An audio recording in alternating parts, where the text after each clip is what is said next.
Depuis longtemps, certains disent voir que le contrôle de Taïwan par la Chine semble inévitable. Mais récemment, il s'est passé quelque chose qui a semblé réveiller la situation. Un navire est entré dans le détroit de Taïwan et a envoyé un message clair. Il ne venait pas de Taïwan. Il venait d'un autre pays de l'Indo-Pacifique dont les relations avec la Chine sont tendues depuis longtemps. Le Japon est intervenu. Et ce n'était pas une entrée discrète. Le 17 avril, la nouvelle est tombée qu'un navire de guerre japonais avait pris une mesure que la Chine n'attendait pas. Après près de 40 jours d'exercices militaires chinois autour du détroit de Taïwan, une réponse est arrivée. Le Japon a envoyé le JS Ikatsuchi, l'un de ses destroyers les plus performants, directement dans le détroit lui-même. Il ne s'est pas contenté de passer rapidement. Il y est resté pendant environ 14 heures, puis il est parti discrètement. Sans obstacle, sans confrontation directe. Et surtout, la Chine n'a rien fait pour l'en empêcher. Ce n'est pas parce qu'il n'en avait pas la capacité, mais parce que dans ce genre de situation, chaque mouvement comporte un risque. De telles actions ne concernent pas seulement la puissance militaire, mais aussi le message qu'elles transmettent. Et le message du Japon est clair. Ce n'est plus comme avant, où il restait en silencieux sur le côté. Avant d'examiner les effets plus larges de cela, il y a une chose qu'il faut comprendre. Le navire lui-même.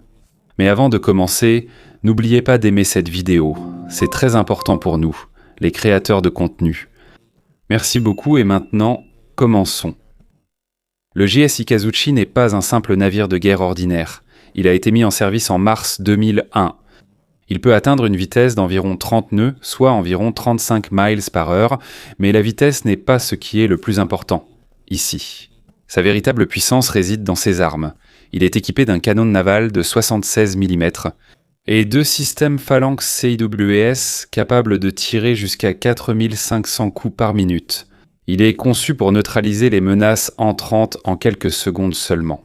En plus de cela, il transporte 8 missiles anti-navires, des systèmes de torpilles et un système de lancement vertical pour les missiles surface-air. Cela signifie qu'il peut attaquer en mer et dans les airs. Et surtout, il est capable de se défendre lui-même en temps réel lors des combats. Ce n'est donc pas un simple navire que l'on peut simplement bloquer. Et c'est la raison pour laquelle sa présence dans le détroit de Taïwan n'est pas simplement un passage, c'est un signal. Un rappel que dans cette région, il n'y a pas qu'un seul pays qui est capable de montrer sa puissance. Si jamais quelqu'un tente de l'arrêter, le JS Ikatsuchi est prêt à faire face à presque n'importe quelle menace. Mais cela ne veut pas dire que la Chine passera simplement à l'action. Dans une telle situation, chaque décision comporte un risque. Ou les pays préfèrent ne pas réagir plutôt que d'escalader. Ce n'est pas non plus la première fois que le Japon envoie un tel message. En septembre 2024, pour la première fois depuis longtemps, le Japon a fait passer un navire de guerre, le JS Sazanami, par le détroit de Taïwan. Cela a été suivi en 2025, lorsque 2 autres navires de la force maritime d'autodéfense japonaise ont emprunté le même itinéraire. Et maintenant, dans ce dernier développement, un autre destroyer est entré sous la nouvelle direction de Sanae Takaichi. Cela signifie que ce n'est pas une action isolée. Il semble que cela fasse partie d'une orientation plus claire du Japon. Le pays est plus prêt à montrer sa présence dans la région. De l'autre côté, la Chine renforce sa marine depuis longtemps. Selon les estimations, c'est déjà l'une des plus grandes au monde en termes de nombre de navires. Elle a la capacité de déployer de grandes flottes et dispose de ressources suffisantes pour montrer sa puissance dans l'Indo-Pacifique. Le but de ce genre de renforcement est de devenir la force dominante dans la région, au point que sa simple présence suffit à dissuader les autres pays. Mais ce qui s'est passé ici, c'est qu'il y a encore d'autres pays prêts à opérer dans des zones sensibles pour la Chine, et c'est là que la partie la plus compliquée entre en jeu. Le détroit de Taïwan n'est pas seulement un simple passage, c'est un endroit qui a une grande importance politique et stratégique. C'est pourquoi chaque passage de navire ici porte un message. Cette fois-ci, la Chine a choisi de réagir au niveau diplomatique. Ils ont publié une déclaration, condamné l'action et souligné leur position dans la région. Ce n'est pas une réponse dramatique, mais ce n'est pas non plus un signe de faiblesse. Dans ce jeu de la géopolitique, parfois le geste le plus fort est de choisir de ne pas agir immédiatement. Et à mesure que de tels incidents continuent de se produire, il devient de plus en plus clair que l'Indo-Pacifique est une région où aucun pays ne dicte seul les mouvements. C'est un échiquier où chaque mouvement a une signification, même sans qu'aucun coup de feu ne soit tiré. Selon le rapport d'Arab News, le porte-parole de la Chine, Guo Jiakun, a publié une déclaration concernant l'incident. Il a qualifié l'entrée du navire de guerre japonais dans le détroit de Taïwan de démonstration de force. Et selon lui, c'est une erreur qui s'ajoute à une autre qui, selon lui, menace la souveraineté de la Chine. Ce genre de déclaration n'est plus nouveau. À chaque incident de ce type, chaque camp a sa propre version de l'histoire. Pour la Chine, de tels mouvements sont une provocation. Pour d'autres pays, cela montre la liberté de navigation, le droit de traverser les eaux internationales. Dans un autre rapport de Nippon.com, la Chine a également déclaré que l'action du Japon affectait la paix et la stabilité du détroit de Taïwan, et a même averti qu'il y avait une ligne rouge à ne pas franchir. Mais malgré des paroles fortes, la réponse s'est arrêtée là. Il n'y a pas eu de réponse militaire directe, pas d'interception, pas d'escalade en mer. La Chine a simplement déclaré qu'elle avait surveillé les mouvements du navire. Et dans ce genre de situation, c'est justement là tout l'enjeu. Ne pas agir n'est pas toujours un signe de faiblesse. Parfois, cela fait partie d'une stratégie plus large pour éviter des tensions plus graves. Pendant ce temps, avant même que cela n'arrive, la Chine était déjà active dans la région. Pendant environ 40 jours de mars à avril, ils ont mené de grands exercices militaires autour de Taïwan. Cela inclut la simulation d'un blocus naval, un scénario où l'île pourrait être isolée. En décembre 2025, il y a eu une autre série d'exercices appelée Justice Mission 2025. Ici, la marine, l'armée de l'air et la force des fusées de Chine ont agi simultanément. La simulation comprenait la prise de position stratégique. Et cela s'est produit après que les États-Unis ont approuvé un important programme d'armement pour Taïwan, d'une valeur de près de 11 milliards de dollars. Cela signifie que plus de 2 pays sont impliqués dans le contexte plus large. C'est plus vaste et plus complexe. Au final, le détroit de Taïwan n'est pas simplement un endroit sur la carte. C'est un centre de tension où chaque mouvement, même sans coup de feu, a un impact. Et tant que ces événements continuent, il devient de plus en plus clair que la lutte ici ne concerne pas seulement la puissance des armes, mais aussi qui peut contrôler le récit. Taïwan n'est pas le seul centre de tension. Même le Japon subit aussi la pression de la Chine. En février, il y a eu un incident qui a montré comment les deux pays agissent de manière plus discrète mais sensible. Plus de 20 bateaux de pêche chinois sont entrés dans la zone économique exclusive du Japon. L'Asie est une partie de la mer qui s'étend jusqu'à 200 000 nautiques des côtes où le pays a des droits sur les ressources naturelles. Cela paraît être une simple zone de pêche, mais les mouvements restent rarement simples dans ce contexte. Ce genre d'intrusion s'accompagne souvent d'un message, une façon de montrer qu'ils sont capables d'entrer dans les eaux contrôlées par un autre pays. Et ce n'est pas non plus une flotte ordinaire. Il y a des moments où ces navires ne sont pas seulement utilisés pour la pêche, mais aussi pour observer, surveiller et montrer leur présence. Mais le Japon a rapidement réagi. Ils ont envoyé des patrouilleurs et des hélicoptères militaires. Et en utilisant des canons à eau et la présence d'unités armées, ils ont forcé les navires à se retirer. Un signal clair qu'il y a des limites à ce qui peut être fait dans leur ZEI. Ici, on voit le contraste. Dans une situation, il y a une réponse immédiate. Dans l'autre cas, les actions sont plus contrôlées et prudentes. Dans une ZEI, l'application est plus directe. Mais dans le détroit de Taïwan, la dynamique est plus compliquée car il y a le droit international, la géopolitique et la possibilité d'escalade. Donc même si la réaction de la Chine face au passage du navire de guerre japonais semble calme, cela ne veut pas dire qu'il n'y a pas eu de calcul derrière cela. Malgré tout, il est clair que le Japon a envoyé 2 messages. Premièrement, il ne laissera personne contrôler les mouvements de ses navires dans les voies navigables internationales. S'il veut passer quelque part, il passera. Et deuxièmement, et c'est plus important, ce n'est plus le Japon d'autrefois qui était toujours en mode défensif. Petit à petit, il devient plus actif pour montrer sa présence dans l'Indo-Pacifique. Et pour la Chine, c'est le plus grand changement. Ce n'est pas seulement un navire qui est entré dans le détroit de Taïwan, mais le signal que l'équilibre régional est en train de changer. Pendant de nombreuses années, la position du Japon était claire. C'était uniquement pour la défense, sans mouvement agressif en dehors de son propre territoire. Il dispose d'une armée, mais elle est axée sur l'autodéfense. Il n'envoyait pas facilement de navires de guerre dans des zones sensibles, surtout dans des eaux sous tension. Mais cela a progressivement changé. Au cours des 2 dernières décennies, il y a eu un changement clair dans l'orientation du Japon. Et cela a commencé à devenir plus visible en 2015. Sous Shinzo Abe, de nouvelles lois ont été adoptées. L'objectif était d'élargir l'interprétation de la constitution japonaise, en particulier de l'article 9. Cet article, rédigé après la Seconde Guerre mondiale, stipule que le Japon renonce à la guerre et à l'utilisation de la force comme moyen de résoudre les conflits. Mais avec la nouvelle interprétation, le concept de pacifisme proactif a été introduit. Cela signifie que ne pas simplement s'abstenir de faire la guerre n'est plus suffisant. S'il existe une menace pour la sécurité, il faut aussi être prêt à agir. Et avec le temps, ce changement est devenu plus évident. Selon East Asia Forum, l'éloignement autrefois discret du Japon vis-à-vis du pacifisme pur n'est plus aussi silencieux aujourd'hui. L'une des mesures concrètes a été la création de l'assistance officielle à la sécurité en 2023. Dans le cadre de ce programme, le Japon peut désormais fournir du matériel de défense aux pays qu'il considère comme alliés ou partageant les mêmes intérêts. La première année, près de 12,5 millions de dollars ont été alloués. L'année suivante, ce montant est passé à 31,2 millions et en 2025, cela a atteint 44,3 millions.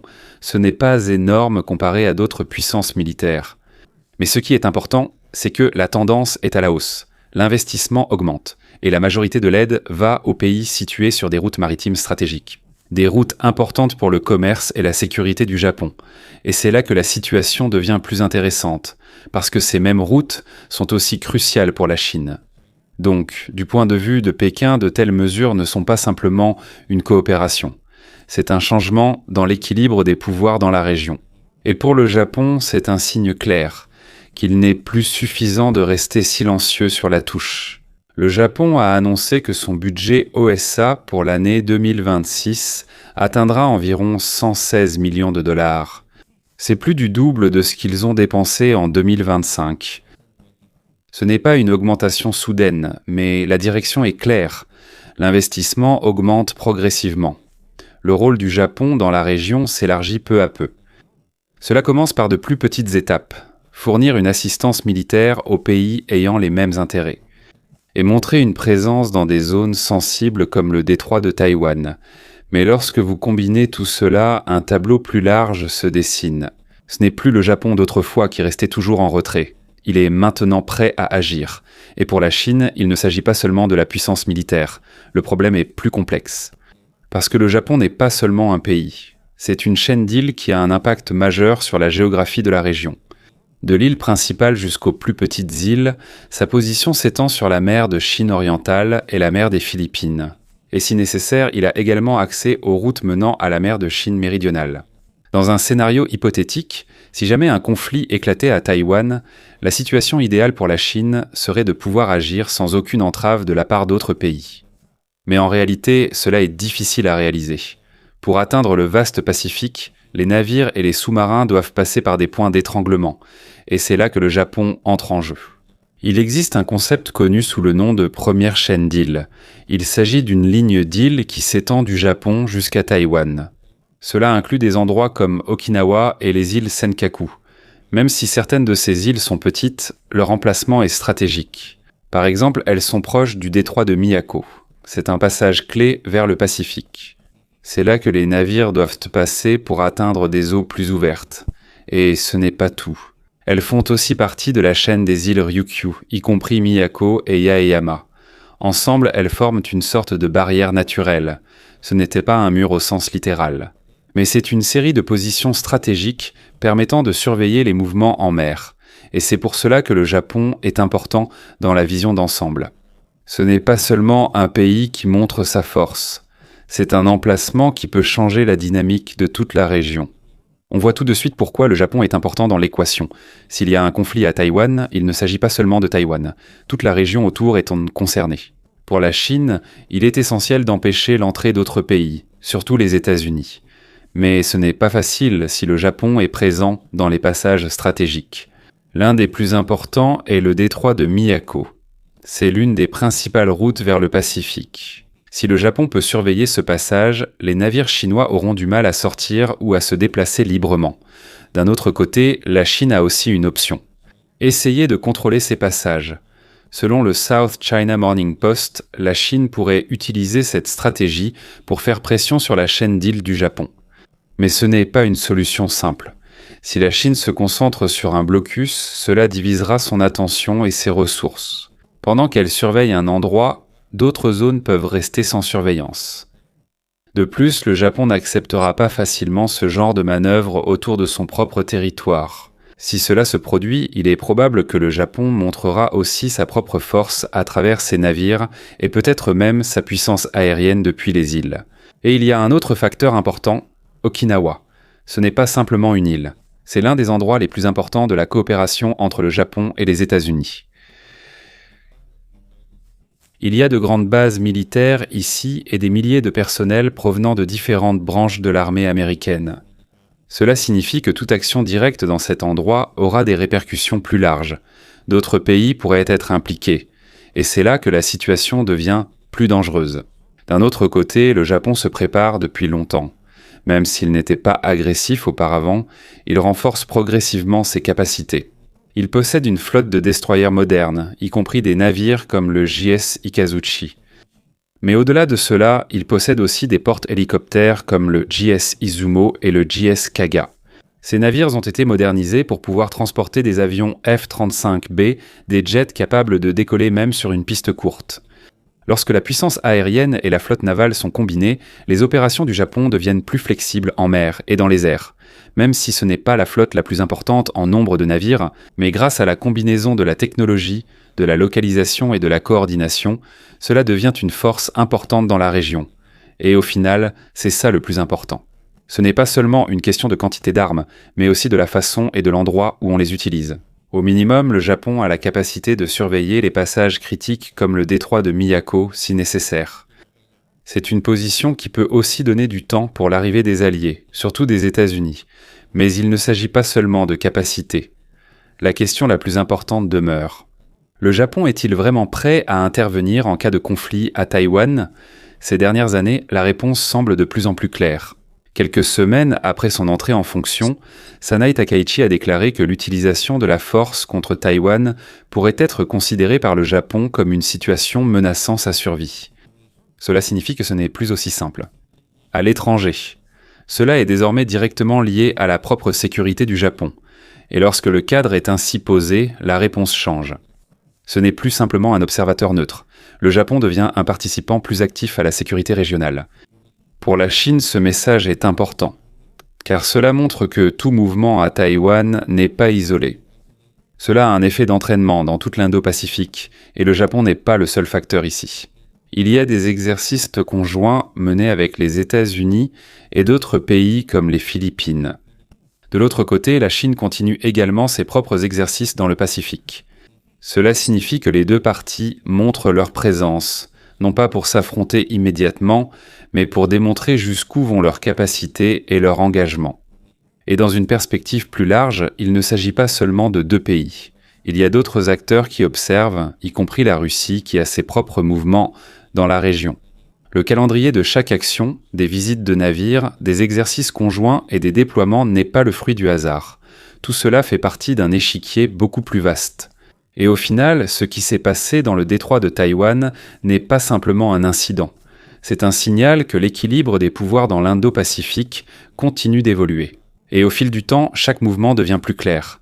Même sans affrontement, il y a du poids derrière chaque geste. Un nouveau partenariat est en train de se former petit à petit.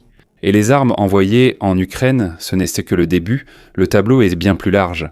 Il ne s'agit pas seulement d'une seule guerre. Il s'agit de la création de nouvelles alliances, de relations qui pourraient changer l'équilibre des pouvoirs, non seulement en Europe, mais aussi dans l'Indo-Pacifique.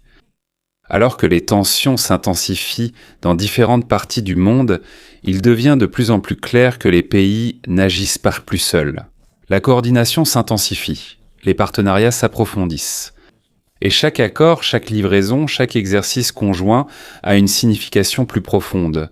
Ce n'est pas simplement de l'aide, c'est une préparation pour un avenir plus interconnecté et plus imprévisible. Et si nous élargissons encore la discussion, il y a un autre angle qui commence à émerger.